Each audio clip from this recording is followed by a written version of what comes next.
Good morning વિદ્યાર્થી મિત્રો. Mechanical engineering અને સિવિલ એન્જિનિયરિંગના ફર્સ્ટ સેમેસ્ટરમાં આપણો જે સબ્જેક્ટ આવે છે બેઝિક એન્જિનિયરિંગ ડ્રોઈંગમાં આપ સૌનું સ્વાગત છે. અત્યાર સુધી આપણે ચેપ્ટર નંબર 4 અને ચેપ્ટર નંબર 4A સુધીનો તમામ સિલેબસ પૂરો કરી ચૂક્યા છે. આજે આપણે ડિસ્કસ કરવા જઈ રહ્યા છે ચેપ્ટર નંબર 5. ગઈકાલે જે રીતના આપણી વાત થઈ હતી ચેપ્ટર નંબર 5 ખૂબ જ ઇમ્પોર્ટન્સ છે. આ એક જ ચેપ્ટરમાંથી તમારું જે જીટીયુનું જે 70 માર્ક્સનું પેપર આવે છે એ પેપરમાંથી 15થી 20 માર્ક્સના ક્વેશ્ચન ડ્રોઈંગ રિલેટેડના પ્રોબ્લેમ એ તમારા ખાલી ચેપ્ટર નંબર 5માંથી આવશે. અને આ જે ચેપ્ટર નંબર 5 છે આપણું ઘણા સમય સુધી ચાલશે. ઘણું લાંબુ અને લેન્ધી ચેપ્ટર છે. ક્લિયર છે? સ્ટાર્ટ કરે છે આજનો ચેપ્ટર નંબર 5, ઇજનેરી વક્રાકાર. ઇંગ્લિશમાં શું કહેવાય એને? Engineering curve. હવે તમને એવો ક્વેશ્ચન થવો જોઈએ બેઝિકલી ઘરે બેઠા બેઠા કે સર કર્વ્સ વક્રકાર એમાં તો વર્તુળ આવે, સર્કલ, આર્ક આવે. ક્લિયર? એ તો અમને ખબર છે. તો એન્જિનિયરિંગ વક્રાકાર, ઇજનેરી વક્રાકાર અથવા એન્જિનિયરિંગ કર્વ્સનો મતલબ શું થાય? તો એ ખાસ તમારે આ ચેપ્ટરમાં સમજવાનું છે. આજે જસ્ટ આપણે જે થિયરીવાળો પોર્શન છે એ કવર કરીશું. ત્યાર પછી આપણે સ્લોલી સ્ટેપ બાય સ્ટેપ જે આપણને વક્રાકાર ડ્રો કરવાના કીધા છે એની ઉપર ધ્યાન ફોકસ કરીશું. સ્ટાર્ટ કરીએ છીએ. શું કહે છે થિયરીમાં, ઇન્ટ્રોડક્શનમાં? ઇજનેરી વક્રકારો તેમની લાક્ષણિકતાઓને લઈને ખૂબ જ ઉપયોગી છે. પહેલાં તમને થોડુંક ઇમ્પોર્ટન્સ, મહત્ત્વ સમજાયું છે કે ભાઈ એન્જિનિયરિંગ કર્વ્સ છે એનું ઇમ્પોર્ટન્સ શું છે. તો કે જેટલા પણ એન્જિનિયરિંગ કર્વ છે ને એની પોતાની એક લાક્ષણિકતા છે અને એના કારણે એન્જિનિયરિંગ ફિલ્ડમાં એનો ખૂબ જ ઉપયોગ થાય છે. કેટલાક નિયમોના આલેખો ઇજનેરી વક્રો દ્વારા દર્શાવવામાં આવે છે. કેટલીક અથવા અનેક ઇજનેરી રચનાઓ પણ વક્રોનો ઉપયોગ થાય છે. તમે જોયો છો કે અમુક થિયરી હોય, અમુક સાયન્ટિસ્ટ જે હોય ને, વૈજ્ઞાનિકો, એ લોકોએ પોતાની થિયરી સાબિત કરી છે. તો એ થિયરીની અંદર એ લોકોએ આલેખ જે દોર્યા હશે એમાં એન્જિનિયરિંગ કર્વનો યુઝ થાય છે. પછી કોઈક જગ્યાએ તમે સ્ટ્રક્ચર જોયું હશે, કોઈક મશીન અથવા કોઈક કોમ્પોનન્ટની તમે ડિઝાઇન જોઈ હશે, તો ત્યાં પણ આ જે વક્રો છે એટલે કે એન્જિનિયરિંગ કર્વ છે એ ખૂબ જ ઉપયોગી છે. એમ તો ટોટલ 6 પ્રકાર છે એન્જિનિયરિંગ કર્વ્સના. ક્લિયર છે? અને એમાંથી અમુક પેટા પ્રકાર પણ છે અને જેની ડેફિનેશન, ઉપયોગો અને એને બનાવવા માટેની જે અલગ અલગ મેથડ છે એ આપણે આ ચેપ્ટરમાં સમજવાના છે. તો સૌથી પહેલો જે કર્વ છે એન્જિનિયરિંગ કર્વ, ઇજનેરી વક્રાકાર, એ આપણે જોવાના છે શંક્વાકાર. ગુજરાતીમાં તમે એમ બોલી શકો કે શંકુ આકાર, પણ એને બોલાય શું પ્રોપર લેંગ્વેજમાં? શંક્વાકાર. અને ઇંગ્લિશમાં એને કહેવાય છે કોનિક્સ. ક્લિયર? કોનિક્સ, શંક્વાકાર કહેવાય છે. હવે આપણે પહેલાં જે થિયરી છે એ સમજી લઈએ અને પછી ફિગર જે આપી છે એની ઉપર ફોકસ કરીશું. શંક્વાકાર અથવા કોનિક્સની ડેફિનેશનમાં શું કહે છે? શંકુર છેદ દ્વારા ઉદ્ભવતા જુદા જુદા વક્રકારોને શંક્વાકાર કહેવાય છે. આપણને ખબર જ હોય શંકુ કોને કહેવાય? તમે જે આઈસ્ક્રીમનો કોન ખાઓ છો ને, ધેટ ઇઝ કોલ્ડ શંકુ, કોનિક. હવે આને તમે અલગ અલગ જગ્યાએથી કટ કરો, આ રીતના કટ કરો અલગ અલગ જગ્યાએથી, અને કટ કર્યા પછીના જે આકાર ઉત્પન્ન થાય ને એને શું કહેવાય છે? શંક્વાકાર. અથવા એ શંક્વાકારમાંથી અલગ અલગ પ્રકારના કોનિક્સ તૈયાર થાય છે. ઓકે, એન્જિનિયરિંગ કર્વ એ આપણને ફિગરમાં બતાવ્યા છે, આપણે જોઈશું. ક્લિયર છે? ચાલો જોઈ લઈએ. કોઈકને પાછો ટેન્શન આવી જાય કે સર ફિગર કેમ નથી બતાવતા. ચાલો જોઈ લો. અહીંયા જો આપણો શંકુ છે, આઈસ્ક્રીમનો કોન તમે જો ને આયરો. હવે તમે એને સીધા પ્લેનમાં કટ કરો અને કટ કર્યા પછી તમને શું જોવા મળે? તો કે ત્રિકોણ જેવો દેખાય.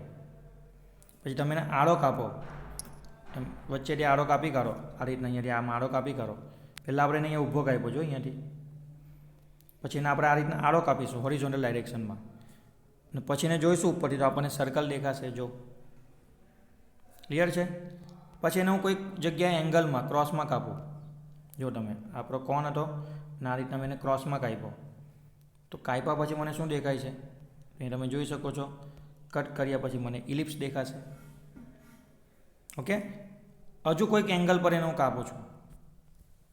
ઓકે, હજી કોઈક નીચા એંગલે કાપું છું, તો કાપ્યા પછી મને પેરાબોલા દેખાશે. ક્લિયર. તો છે આપણો શું છે બેઝિકલી, તો કે હવે તો આપણો ખાલી એક શંકુ જ, આઈસ્ક્રીમનો કોન, જોકરની ટોપી.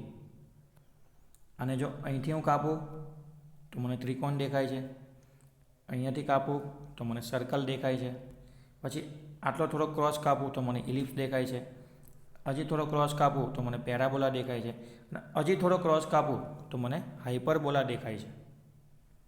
તો જે રીતના તમે કોનને એટલે કે કોનિક્સને કટ કરશો એ રીતના એની અંદરથી કટ થયા પછી અલગ અલગ પ્રકારના જે શેપ છે એ જનરેટ થશે.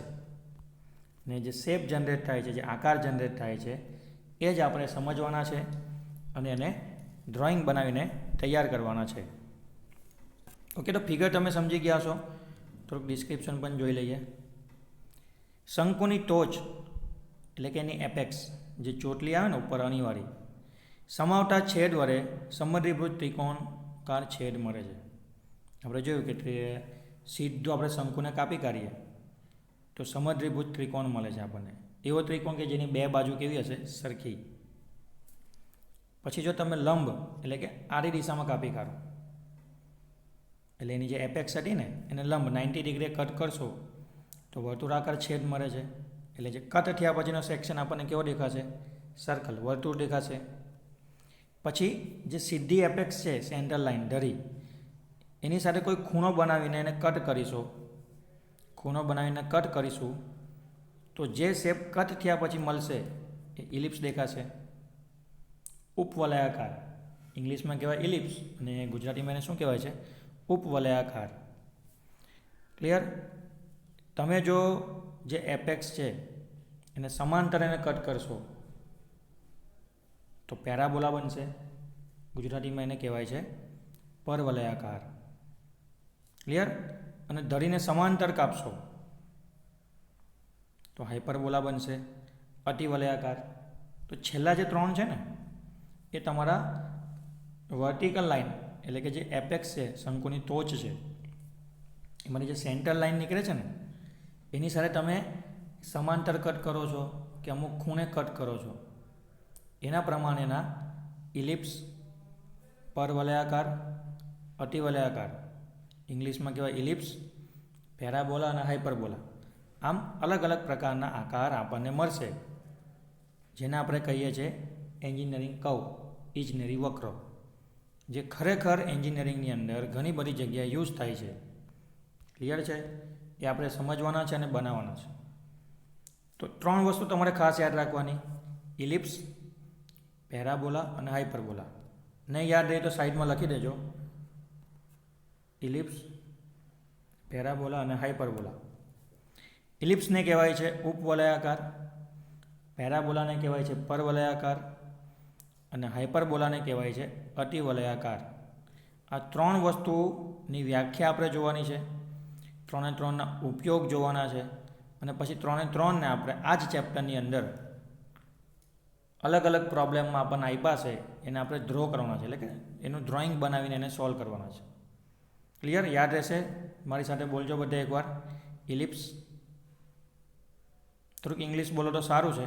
ઇલિપ્સ ઉપવલયાકાર, પેરાબોલા પરવલયાકાર, હાઇપરબોલા અતિવલયાકાર. યાદ રહી જશે. નહીં યાદ રહી તો ક્લાસ નોટમાં, સ્કેચ બુકમાં, ડ્રોઈંગ બુકમાં સાઈડમાં લખી લેવાનું, નાનું બોક્સ પાડીને. બરાબર. રોજ વાંચશો, રોજ નજર મારશો તો યાદ રહી જશે. ક્લિયર છે? ચાલો, એમાં આપણે સૌથી પહેલાં આજે જોવાનું છે જે આપણું ઇલિપ્સ છે, એની ડેફિનેશન, એના ઉપયોગ. ઉપવલયાકાર એને કહેવાય છે ઇલિપ્સ.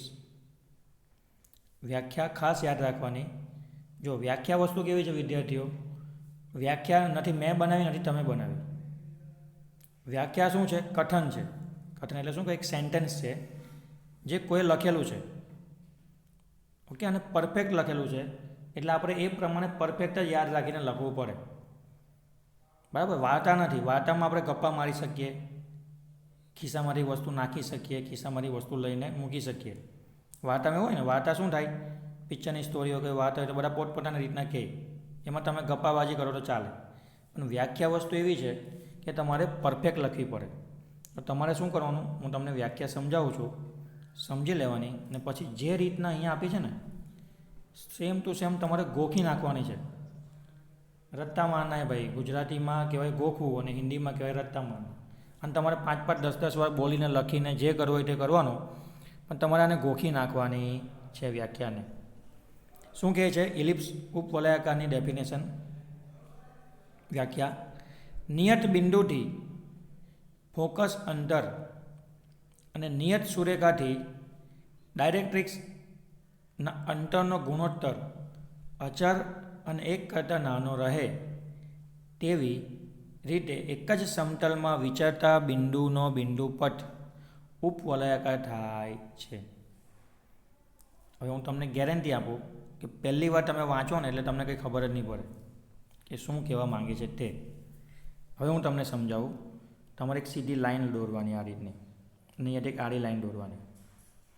ક્લિયર છે? હવે આજે મેં સીધી લાઈન દોરીને એ આપણી ડાયરેક્ટ એક્સિસ છે. સીધી લાઈન કઈ છે? આપણી ડાયરેક્ટ એક્સિસ છે. ક્લિયર? અને અહીંયા હશે આપણો ફોકસ પોઈન્ટ એફ. એક અહીંયા હશે F1 અને અહીંયા બીજો હશે અહીંયા F2. ધ્યાનથી સમજજો, બહુ કામની વસ્તુ છે. સીધી લાઈન દોરી એ મારી ડાયરેક્ટ્રિક્સ છે, એટલે કે ડાયરેક્ટ એક્સિસ છે. અને એની સાથે જે મેં આડી લાઈન દોરીને એની ઉપર મારા 2 પોઈન્ટ હશે, ફોકસ પોઈન્ટ હશે 2. પહેલો ફોકસ પોઈન્ટ એટલે F1 અને બીજો ફોકસ પોઈન્ટ એટલે F2. અને આ મારું નિયત બિંદુ છે O. અહીંયા કશે વચ્ચે હશે V. હવે વ્યાખ્યા શું કહે છે કે નિયત બિંદુથી ફોકસનું અંતર, ધ્યાનથી સાંભળજો, નિયત બિંદુ એટલે મારું V, V થી આ F વચ્ચેનું અંતર તથા નિયત સુરેખાથી આ ડાયરેક્ટ્રિક્સનું અંતર. ફરી પાછું એકવાર બોલું છું. નિયત બિંદુ V થી F1 વચ્ચેનું અંતર તથા આ જે ડાયરેક્ટ્રિક્સ હતી ને સ્ટાર્ટિંગ આ લાઈન, ત્યાંથી F1 વચ્ચેનું ડિસ્ટન્સ, આ બેનો જો તમે ભાગાકાર કરો એટલે એનો જે ગુણોત્તર કરો, ગુણોત્તરનો મતલબ શું થાય? ભાગાકાર. ભાગાકાર કરીને જવાબ જો તમારો અચર આવે, અચર એટલે ફિક્સ જવાબ આવે, અથવા જવાબ તમારો 1 કરતાં નાનો આવે. ક્લિયર છે? તો એને શું કહેવાય છે? ઇલિપ્સ. હજી તમને પ્રોબ્લેમ થશે. હવે થોડુંક તમને સિમ્પલ કરીને સમજાવું. તમારી પાસે 3 પોઈન્ટ છે, O, V અને F1. અહીંયા તમને શું કહે છે કે V થી F વચ્ચેનું ડિસ્ટન્સ એટલે VF1 ભાગ્યા OV. સમજી ગયા તમે? આ જે ડિસ્ટન્સ છે VF1 ભાગ્યા આ જે ડિસ્ટન્સ છે OV, આ બેનો ગુણોત્તર એટલે કે આનો જે ભાગાકાર, આનો જો જવાબ ઇઝ ઇક્વલ ટુ, આનો જો જવાબ છે એ તમારો <1, 1 કરતાં નાનો આવે અથવા અચર આવે. 1 કરતાં નાનો એટલે 0.1, 2, 3, 4 ગમે તે આવે, પણ 1 કરતાં નાનો જો જવાબ આવે ભાગાકાર કરવાથી, એ રીતના જે બિંદુપથ એટલે કે જે પોઈન્ટ છે ને એ આ રીતના વિચરે એટલે શું થાય? આ રીતના તૈયાર થાય. અને ત્યાર પછી તૈયાર થયા પછી આ બધા બિંદુ પોઈન્ટને તમે આ રીતના જો કનેક્ટ કરી દો, આ રીતના બિંદુ પદને તમે જો કનેક્ટ કરી દો તો જો શું બન્યું?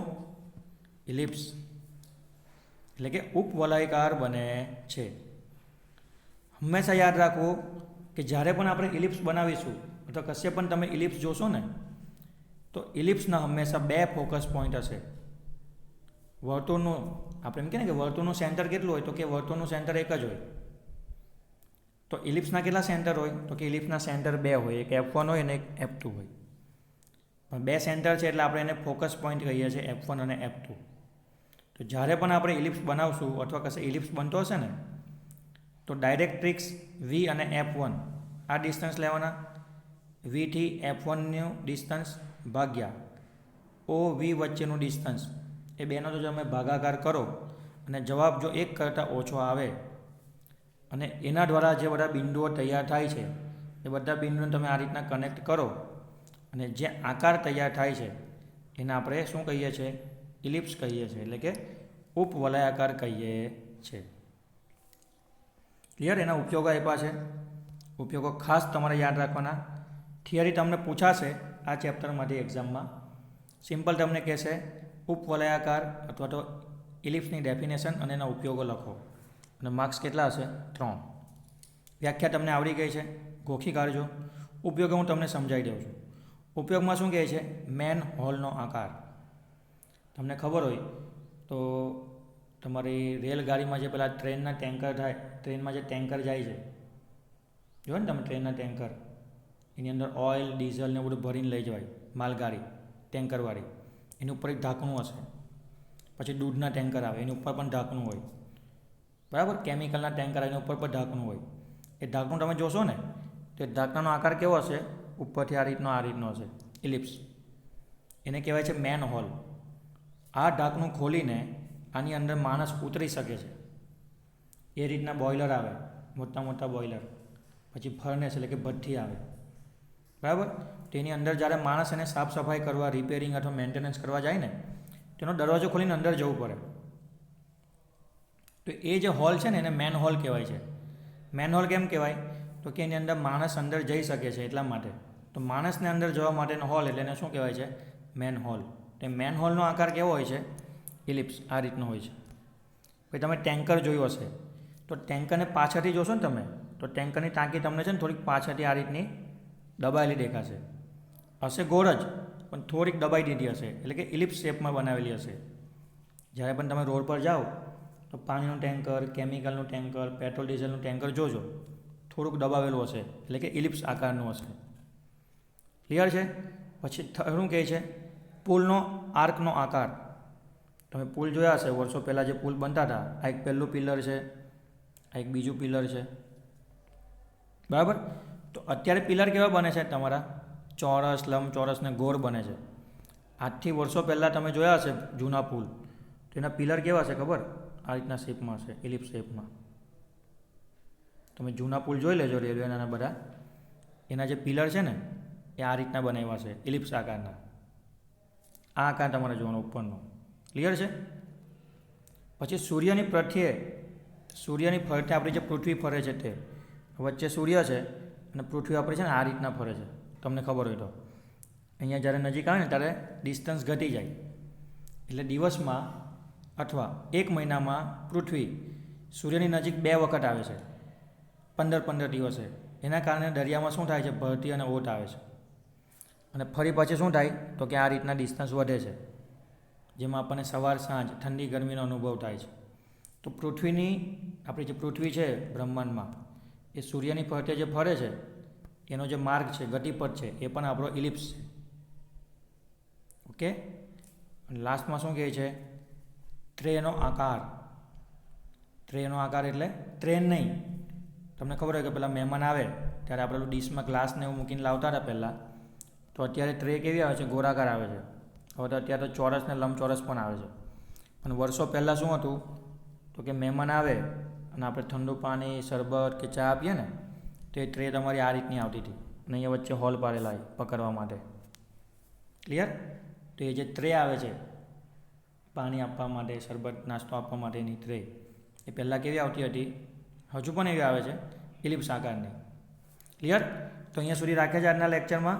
આજે આપણે ચેપ્ટર નંબર 5 સ્ટાર્ટ કર્યું. કોનિક્સ, શંકુ આકાર વિશે માહિતી મેળવી, ઇલિપ્સની ડેફિનેશન અને એના ઉપયોગો જોયા. તમારા બધી વસ્તુ જે મેં અહીંયાથી કીધી છે એ તમારી સ્કેચ બુકમાં લખી લેવાની છે પેન્સિલથી. તમે જે સ્કેચ બુક બનાવી છે, ડ્રોઈંગ બુક બનાવી છે, જેમાં તમે ડ્રોઈંગ કરો છો, એમાં જ તમારા બધી થિયરી લખી લેવાની છે. ક્લિયર છે? અહીંયા સુધી રાખ્યા છે આજના લેક્ચરમાં. મળીશું આવતીકાલે. Thank you.